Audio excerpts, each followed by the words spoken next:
Good morning everyone, welcome to exam orbit classes. तो कैसे हैं आप सभी? आई होप आप सभी बहुत अच्छे होंगे और आप सभी की तैयारी भी बहुत अच्छी चल रही होगी।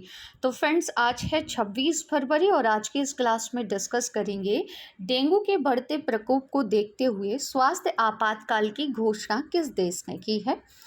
इसी के साथ आज के सेशन में शास्त्रीय नृत्य शैली से संबंधित कुछ एक्स्ट्रा फैक्ट डिस्कस करेंगे। कनक रेले जी का निधन हो गया है, जानेंगे इनके बारे में। I2U2 व्यापार मंच का जो उद्घाटन बैठक है ये कहाँ पर हुई है, डिस्कस करेंगे इस बैठक के बारे में। सीआरपीएफ द्वारा वर्ष 2023 में स्थापना दिवस जो समारोह है ये कहाँ पर होने वाला है। सुप्रीम कोर्ट के पूर्व न्यायाधीश जस्टिस एस अब्दुल नज़ीर ने किस राज्य के गवर्नर के रूप में शपथ ले ली है, डिस्कस करेंगे इनके बारे में। और जैसा कि आप सभी जानते हैं कि आज है संडे, आज की क्लास में वीकली करंट अफेयर भी आप सभी को रिवीजन कराया जाएगा। तो अगर आप किसी भी एग्ज़ाम की तैयारी कर रहे हैं तो ये क्लास आप सभी के लिए बहुत ही महत्वपूर्ण रहने वाली है। तो एक बार आप सभी क्लास को शेयर कर देंगे। सेशन को स्टार्ट करते हैं और आज का हमारा पहला सवाल है कि किस देश ने डेंगू के बढ़ते प्रकोप को देखते हुए स्वास्थ्य आपातकाल की घोषणा की है। तो फ्रेंड्स, ये क्वेश्चन डायरेक्ट एग्जाम में आपसे पूछा जा सकता है कि हाल ही में डेंगू के बढ़ते प्रकोप को देखते हुए निम्न में से किस देश ने स्वास्थ्य आपातकाल की घोषणा की थी। तो याद रखेंगे ये पेरू के द्वारा की गई है। पेरू ने डेंगू के प्रकोप के कारण देश के उत्तर, मध्य और दक्षिण पूर्व में 13 विभागों में स्वास्थ्य आपातकाल की घोषणा कर दी है। वहीं बात कर लेते हैं अब किसकी, तो पेरू की। तो मैप में आप सभी पेरू की लोकेशन देख सकते हैं। पेरू किस महाद्वीप में आता है, तो याद रखेंगे ये साउथ अमेरिका यानी कि दक्षिणी अमेरिका में स्थित एक देश है। पेरू के यहाँ पर आपको एक छोटा सा ब्लू कलर का एरिया दिखाई दे रहा होगा, ये कौन सी झील है, तो याद रखेंगे इसे टीटीकाका झील कहते हैं। एग्जाम में ये अक्सर पूछ ली जाती है कि जो टीटीकाका झील है ये किस महाद्वीप में है या फिर कहाँ पर स्थित है। तो याद रखेंगे ये पेरू और बोलिविया की सीमा पर स्थित है। इसके अलावा आप याद रखेंगे साउथ अमेरिका से एंडीज पर्वतमाला। एंडीज पर्वतमाला जो कि विश्व की सबसे लंबी पर्वत श्रृंखला है, ये किस महाद्वीप में आती है, साउथ अमेरिका में। कमेंट्स करके आंसर करेंगे आप सभी कि जो एंडीज पर्वतमाला है इसकी सबसे ऊंची चोटी कौन सी है। उस चोटी का नाम आप सभी को कमेंट्स बॉक्स में लिखना है। इसके अलावा और आप यहाँ से याद रख सकते हैं, जैसे कि यहाँ से एक प्रमुख नदी निकलती है जिसे हम कहते हैं अमेजन नदी। अमेजन नदी कहाँ पर अपना डेल्टा बनाती है, तो ये अटलांटिक महासागर में अपना डेल्टा बनाती है। याद रखेंगे आप सभी। वहीं पेरू के बारे में और क्या क्या याद रख सकते हैं, तो पेरू की प्रेसिडेंट हाल ही में बनी है और इनका नाम है दीना बोलुआर्टो। राजधानी यहाँ की लीमा है और यहाँ की मुद्रा को सोलू कहते हैं। अगला सवाल है कि हाल ही में प्रसिद्ध नृत्यांगना कनक रेले का निधन हो गया है, वह किस क्लासिकल डांस की प्रसिद्ध नृत्यांगना थी। तो फ्रेंड्स, याद रखेंगे कनक रेले का संबंध था मोहिनी अट्टम से। पूछा जा सकता है, इस प्रकार के क्वेश्चन अक्सर एग्जाम में आपको देखने को मिल जाते हैं। तो याद रखेंगे इनका संबंध किससे था, तो ये मोहिनी अट्टम की काफ़ी अच्छी डांसर थी। वहीं बात की जाए इनकी, तो ये नालंदा नृत्य कला महाविद्यालय की संस्थापक थी। वर्तमान में पद्म भूषण और पद्म श्री से इन्हें सम्मानित किया जा चुका है। वर्ष 2006 में मध्य प्रदेश सरकार ने इन्हें कालिदास सम्मान दिया था। तो जिनका भी पीएससी का एग्जाम है वो इस पुरस्कार को याद रखेंगे, पूछा जा सकता है। आगे डिस्कस कर लेते हैं शास्त्रीय नृत्य शैली से संबंधित कुछ एक्स्ट्रा फैक्ट, जैसे कि झावेरी बहनों। याद रखेंगे इसमें आती हैं दर्शना, नैना, रंजना एवं सुवर्णा। इनका संबंध किस शास्त्रीय नृत्य से है, तो ये मणिपुरी की डांसर हैं। दमयंती जोशी, ये अक्सर पूछ ली जाती हैं। दमयंती जोशी किस शास्त्रीय नृत्य से संबंधित है, कथक। कथक कहाँ का है फ्रेंड्स, तो याद रखेंगे कथक है यूपी का। मणिपुरी कहाँ का है, तो ये आपका मणिपुर का है। रागिनी देवी के शास्त्रीय नृत्य शैली से संबंधित है, तो इनका संबंध है मोहिनी अट्टम से। अब आप मुझे कमेंट्स करके बताइए कि जो मोहिनी अट्टम है ये किस राज्य का शास्त्रीय नृत्य है। मतलब भारत का ये शास्त्रीय नृत्य है, लेकिन किस राज्य से ये संबंधित है, ये आपको कमेंट्स बॉक्स में लिखना है। शोभना नारायण और बिरजू महाराज किस शास्त्रीय नृत्य से संबंधित है, तो इनका संबंध भी कथक से है। यामिनी कृष्णमूर्ति का संबंध किस शास्त्रीय नृत्य से है, तो इनका संबंध है भरतनाट्यम से। अगला सवाल है कि I2U2 व्यापार मंच की उद्घाटन जो बैठक है ये कहाँ पर हुई है, तो I2U2 जो व्यापार मंच है इसका जो उद्घाटन बैठक हुई है ये आबू धाबी में आयोजित की गई। कहाँ पर हुई है? आबू धाबी में यह बैठक आयोजित की गई है। डिस्कस कर लेते हैं इस बैठक के बारे में। तो भारत, इजराइल, अमेरिका और संयुक्त अरब अमीरात की संयुक्त पहल I2U2 के बिजनेस फोरम का प्रथम सम्मेलन आबू धाबी यानी कि संयुक्त अरब अमीरात में आयोजित किया गया। फ्रेंड्स, इस फोरम का जो उद्देश्य है वो बुनियादी ढांचे के आधुनिकीकरण, उद्योगों को डीकार्बोनाइज करने, सार्वजनिक स्वास्थ्य में सुधार करने और हरित प्रौद्योगिकी के विकास को बढ़ावा देने में मदद करने के लिए निजी क्षेत्र की पूंजी और विशेषज्ञता का लाभ उठाना है। डिस्कस करेंगे किसके बारे में, तो आगे जानेंगे I2U2 ग्रुप के बारे में। इसे पश्चिमी एशियाई क्वाड के रूप में भी जाना जाता है क्योंकि इसे 2021 में आर्थिक सहयोग के लिए अंतर्राष्ट्रीय मंच के रूप में संदर्भित किया गया था। I2U2 समूह की जो परिकल्पना है ये 18 अक्टूबर 2021 को आयोजित 4 देशों के विदेश मंत्रियों की बैठक के दौरान हुई थी। इसका उद्देश्य है पानी, एनर्जी, ट्रांसपोर्टेशन, स्पेस, हेल्थ और फूड सिक्योरिटी जैसे 6 पारस्परिक रूप से पहचाने गए क्षेत्रों में मिलकर इन्वेस्ट और उत्साहित करना है। 4 देश कौन से हैं, तो जैसा कि अभी हम डिस्कस कर चुके हैं ये चारों देश आपको याद रखने हैं। इसमें भारत शामिल है फ्रेंड्स, है ना। भारत, इजराइल, अमेरिका और संयुक्त अरब अमीरात। अब आप मुझे कमेंट्स करके बताइए कि क्वाड में कौन से देश शामिल हैं। जो क्वाड समूह है इसमें कौन कौन से देश शामिल हैं। नेक्स्ट क्वेश्चन है कि सीआरपीएफ द्वारा वर्ष 2023 में अपना स्थापना दिवस जो समारोह है ये कहाँ पर आयोजित किया जाएगा, तो सीआरपीएफ द्वारा 2023 का जो स्थापना समारोह होगा ये होगा छत्तीसगढ़ के बस्तर में। याद रखेंगे आप सभी, छत्तीसगढ़ के बस्तर में इसे आयोजित किया जाएगा। कब? 19 मार्च को। ये 84वां स्थापना दिवस है। वहीं 83वें स्थापना दिवस की बात की जाए तो ये हुआ था जम्मू के मौलाना आज़ाद स्टेडियम में, और यह पहली बार था जब सीआरपीएफ ने राष्ट्रीय राजधानी यानी कि दिल्ली के बाहर अपना स्थापना दिवस मनाया था।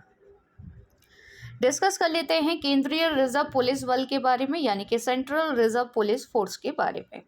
केंद्रीय रिजर्व पुलिस बल का जो गठन है ये 27 जुलाई 1939 में होता है। इसका मुख्यालय यानी कि हेडक्वार्टर नई दिल्ली में है। आदर्श वाक्य है सेवा और वफादारी। वर्तमान में यहाँ के प्रमुख हैं डॉक्टर SL थाउसेन। अगला सवाल है कि सुप्रीम कोर्ट के पूर्व न्यायाधीश जस्टिस S अब्दुल्ला नज़ीर ने किस राज्य के गवर्नर के रूप में शपथ ले ली है, तो अब्दुल नज़ीर जो है ये आंध्र प्रदेश के नए राज्यपाल बन गए हैं, जिन्हें आप सभी पिक में देख सकते हैं। आंध्र प्रदेश हाई कोर्ट के मुख्य न्यायाधीश प्रशांत कुमार मिश्रा ने इन्हें शपथ दिलाई है। वह कर्नाटक उच्च न्यायालय के पूर्व न्यायाधीश रह चुके हैं। अब रिवीजन करेंगे पूरे वीक का, तो आप सभी आंसर करते चलेंगे कमेंट्स बॉक्स में। तो पहला सवाल है कि रणजी ट्रॉफी 2022-23 का जो खिताब है ये किसने जीत लिया है, तो फ्रेंड्स याद रखेंगे यह खिताब सौराष्ट्र ने जीता है बंगाल को हराकर।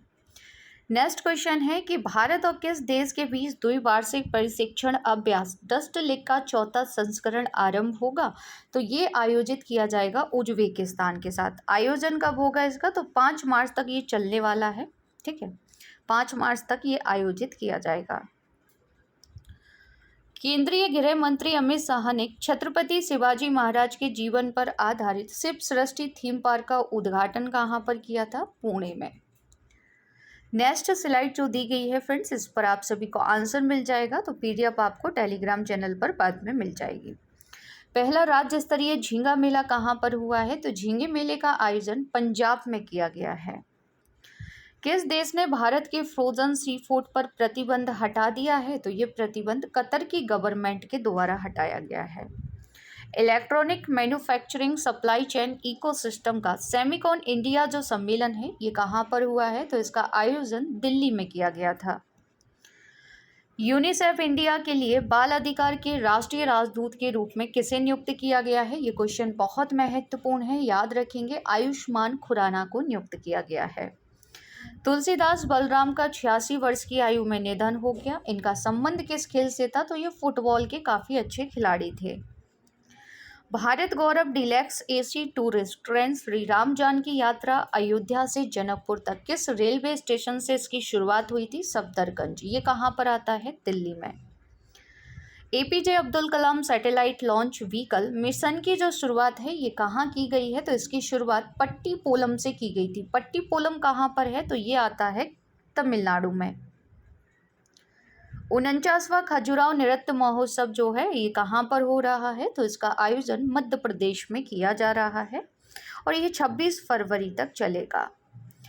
उत्तर भारत का पहला न्यूक्लियर पावर प्लांट किस राज्य में स्थापित किया जा रहा है? तो फ्रेंड्स ये स्थापित हो रहा है हरियाणा में। नेक्स्ट क्वेश्चन रिवीजन करेंगे आप सभी। निम्न में से किस फसल पर तापमान में वृद्धि के प्रभाव की निगरानी करने के लिए सरकार ने समिति गठित कर दी है? तो गेहूं के लिए ये समिति बनाई गई है। छत्रपति शिवाजी जयंती 2023 का जो आयोजन है ये कहाँ पर किया गया था? तो ये आगरा में हुआ था। अगला सवाल रिवीजन करेंगे कि 18वीं विश्व कांग्रेस सुरक्षा कांग्रेस कहाँ होगी? तो इसका आयोजन जयपुर राजस्थान में किया जाएगा। 18वीं कांग्रेस का आयोजन फ्रेंड्स हो चुका है, ये तब मैंने क्वेश्चन आपको पढ़ाया था। तो 21 से 23 फरवरी तक आयोजित की गई थी जयपुर राजस्थान में।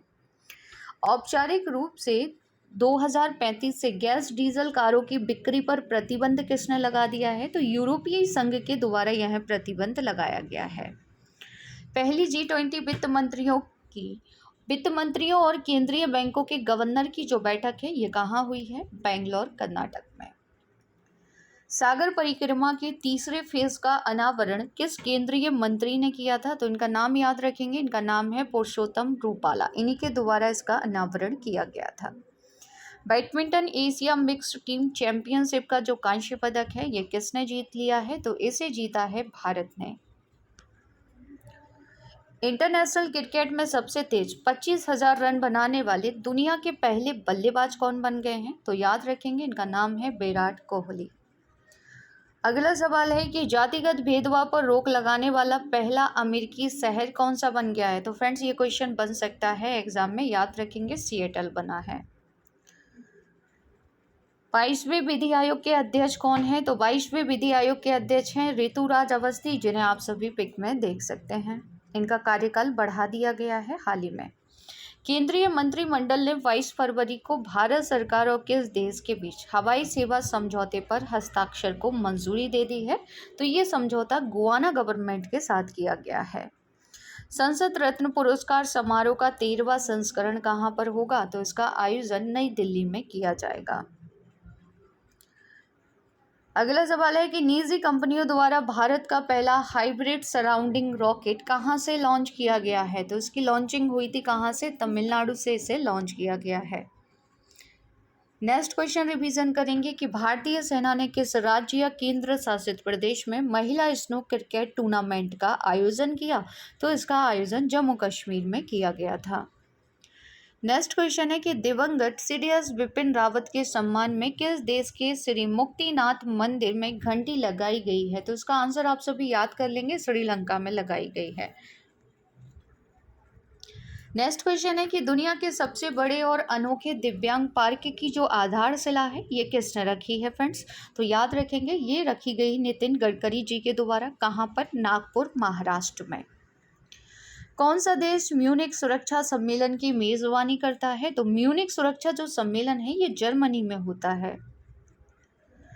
किस देश से टकराया चक्रवात फ्रेडी? तो इसे अच्छे से याद कर लेंगे, चक्रवात फ्रेडी टकराया था मॉरिशस से। किस पूर्व आईएएस ऑफिसर को नीति आयोग का सीईओ नियुक्त किया गया है? बहुत ही महत्वपूर्ण क्वेश्चन है, इस प्रकार के क्वेश्चन अक्सर एग्जाम में देखने को मिल जाते हैं। तो बीवीआर सुब्रमण्यम। आई होप आप सभी को यह नाम याद हो गया होगा।